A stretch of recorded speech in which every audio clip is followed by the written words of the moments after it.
In one of the large and rich cities of China there once lived a tailor named Mustafa. He was very poor. He could hardly by his daily labour maintain himself and his family, which consisted only of his wife and a son. His son, who was called Aladdin, was a very careless and idle fellow. He was disobedient to his father and mother, and would go out early in the morning and stay out all day, playing in the streets and public places with idle children of his own age. When he was old enough to learn a trade, his father took him into his own shop and taught him how to use his needle. But all his father's endeavours to keep him to his work were vain, for no sooner was his back turned than he was gone for that day. Mustafa chastised him, but Aladdin was incorrigible, and his father, to his great grief, was forced to abandon him to his idleness, and was so much troubled about him that he fell sick and died in a few months. Aladdin, who was now no longer restrained by the fear of a father, gave himself entirely over to his idle habits, and was never out of the streets from his companions. This course he followed till he was 15 years old, without giving his mind to any useful pursuit, or the least reflection on what would become of him. As he was one day playing according to custom in the street with his evil associates, a stranger passing by stood to observe him. This stranger was a sorcerer, known as the African magician, as he had been but 2 days arrived from Africa, his native country. The African magician, observing in Aladdin's countenance something which assured him that he was a fit boy for his purpose, inquired his name and history of some of his companions, and when he had learnt all he desired to know, went up to him, and taking him aside from his comrades, said, "Child, was not your father called Mustafa the tailor?" "Yes, sir," answered the boy, "but he has been dead a long time." At these words the African magician threw his arms about Aladdin's neck, and kissed him several times with tears in his eyes, and said, "I am your uncle. Your worthy father was my own brother. I knew you at first sight, you were so like him." Then he gave Aladdin a handful of small money, saying, "Go, my son, to your mother, give my love to her, and tell her that I will visit her tomorrow, that I may see where my good brother lived so long, and ended his days." Aladdin ran to his mother, overjoyed at the money his uncle had given him. "Mother," said he, "have I an uncle?" "No, child," replied his mother, "you have no uncle by your father's side or mine." "I am just now come," said Aladdin, "from a man who says he is my uncle and my father's brother. He cried and kissed me when I told him my father was dead, and gave me money, sending his love to you, and promising to come and pay you a visit, that he may see the house my father lived and died in." "Indeed, child," replied the mother, "your father had no brother, nor have you an uncle." The next day the magician found Aladdin playing in another part of the town, and embracing him as before, put 2 pieces of gold into his hand, and said to him, "Carry this, child, to your mother. Tell her that I will come and see her tonight, and bid her get us something for supper. But first, show me the house where you live." Aladdin showed the African magician the house, and carried the 2 pieces of gold to his mother, who went out and bought provisions, and considering she wanted various utensils, borrowed them of her neighbours. She spent the whole day in preparing the supper, and at night, when it was ready, said to her son, "Perhaps the stranger knows not how to find our house. Go and bring him if you meet with him." Aladdin was just ready to go when the magician knocked at the door, and came in loaded with wine and all sorts of fruits, which he brought for a dessert. After he had given what he brought into Aladdin's hands, he saluted his mother, and desired her to show him the place where his brother Mustafa used to sit on the sofa. And when she had so done, he fell down and kissed it several times, crying out with tears in his eyes, "My poor brother, how unhappy am I not to have come soon enough to give you one last embrace." Aladdin's mother desired him to sit down on the same place, but he declined. "No," said he, "I shall not do that, but give me leave to sit opposite to it, that although I see not the master of my family so dear to me, I may at least behold the place where he used to sit."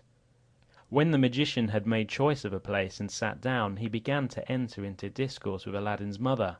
"My good sister," said he, "do not be surprised at your never having seen me all the time you have been married to my brother Mustafa of happy memory.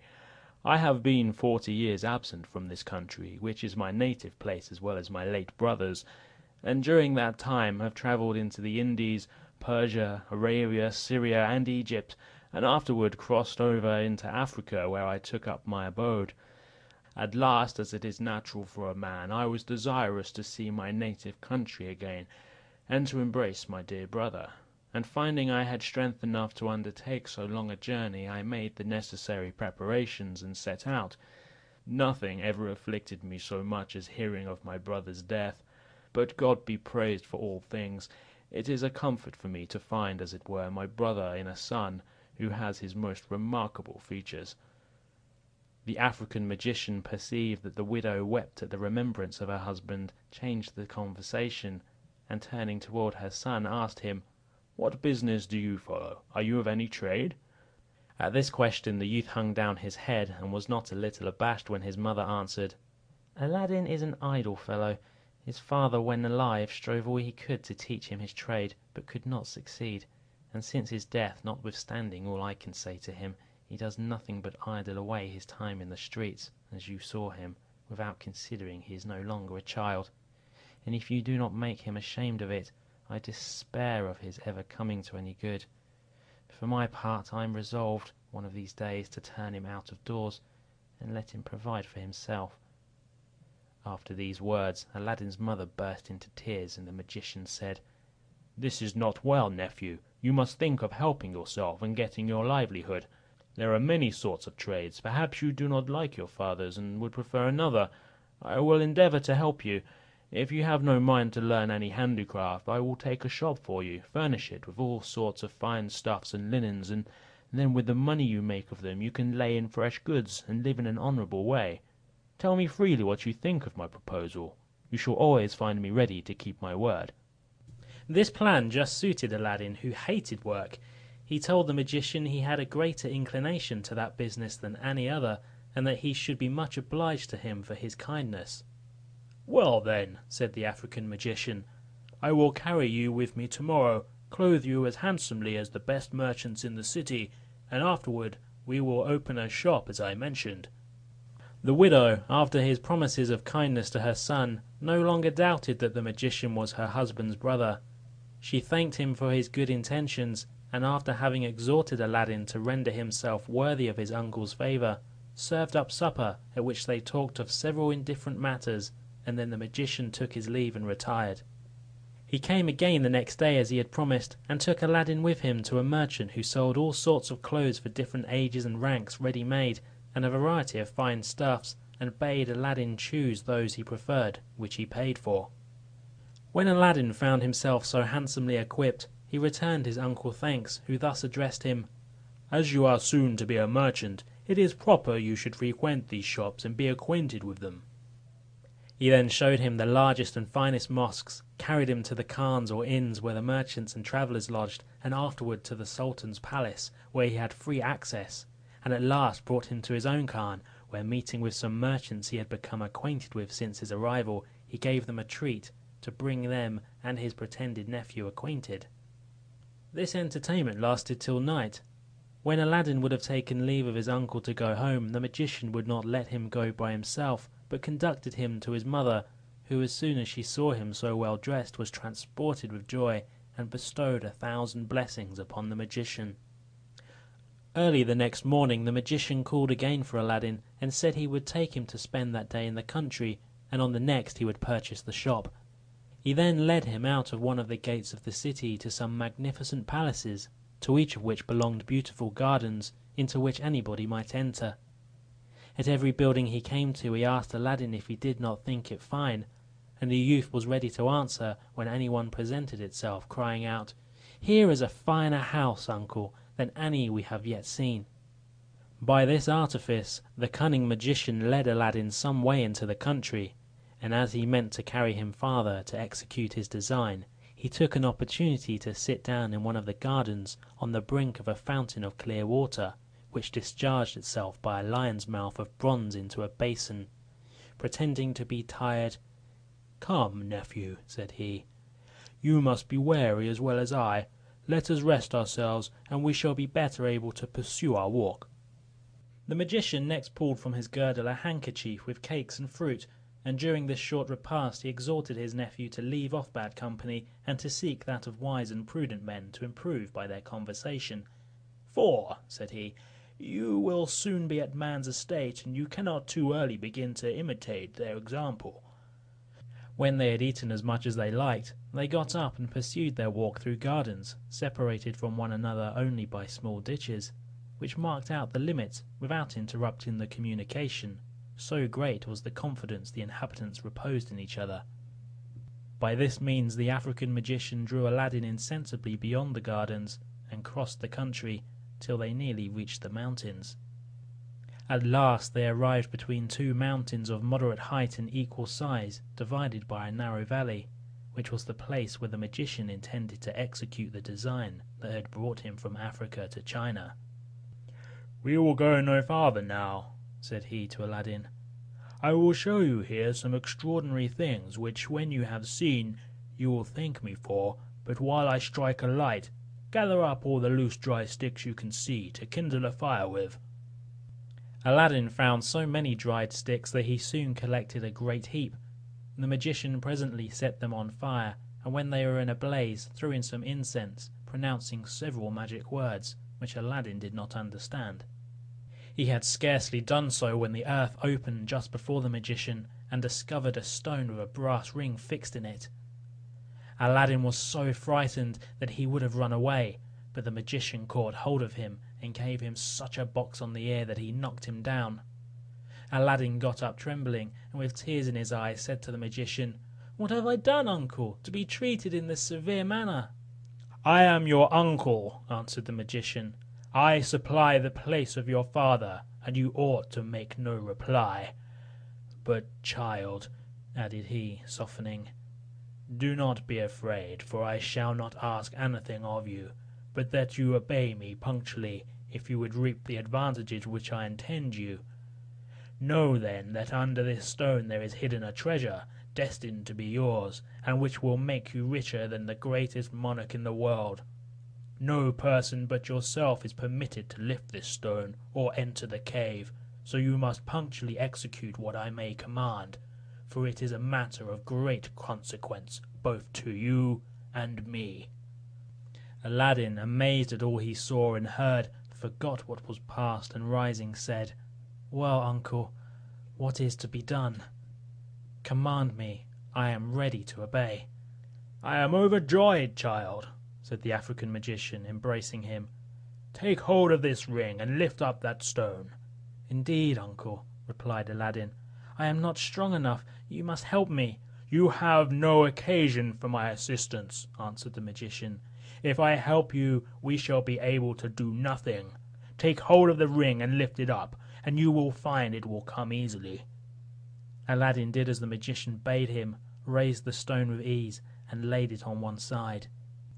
When the stone was pulled up, there appeared a staircase about 3 or 4 feet deep, leading to a door. "Descend, my son," said the African magician, "those steps, and open that door. It will lead you into a palace divided into 3 great halls. In each of these you will find 4 large brass cisterns placed on each side, full of gold and silver, but take care you do not meddle with them. Before you enter the first hall, be sure to tuck up your robe, wrap it about you, and then pass through the second into the third without stopping. Above all things, have a care that you do not touch the walls so much as with your clothes, for if you do, you will die instantly. At the end of the third hall you will find a door which opens into a garden, planted with fine trees loaded with fruit. Walk directly across the garden to a terrace, where you will see a niche before you, and in that niche a lighted lamp. Take the lamp down and put it out. When you have thrown away the wick and poured out the liquor, put it in your waistband and bring it to me. Do not be afraid that the liquor will spoil your clothes, for it is not oil, and the lamp will be dry as soon as it is thrown out." After these words, the magician drew a ring off his finger and put it on one of Aladdin's, saying, "It is a talisman against all evil, so long as you obey me. Go, therefore, boldly, and we shall both be rich all our lives." Aladdin descended the steps, and opening the door, found 3 halls just as the African magician had described. He went through them with all the precaution the fear of death could inspire, crossed the garden without stopping, took down the lamp from the niche, threw out the wick and the liquor, and as the magician had desired, put it in his waistband.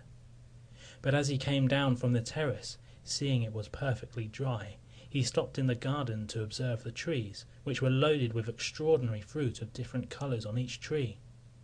Some bore fruit entirely white, and some clear and transparent as crystal, some pale red and others deeper, some green, blue and purple, and others yellow. In short, there was fruit of all colours.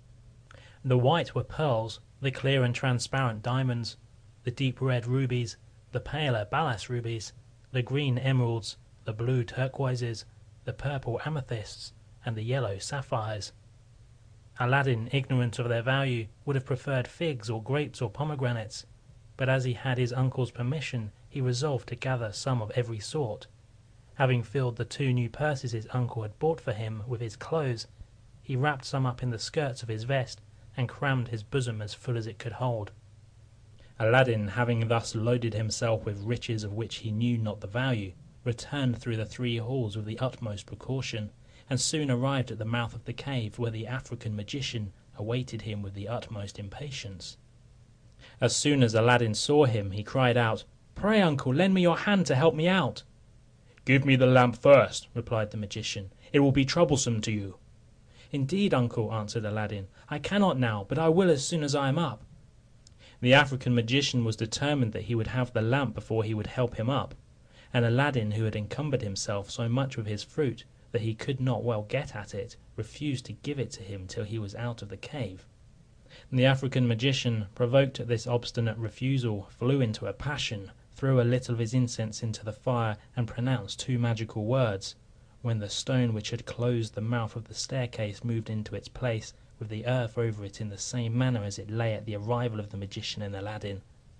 This action of the magician plainly revealed to Aladdin that he was no uncle of his, but one who designed him evil.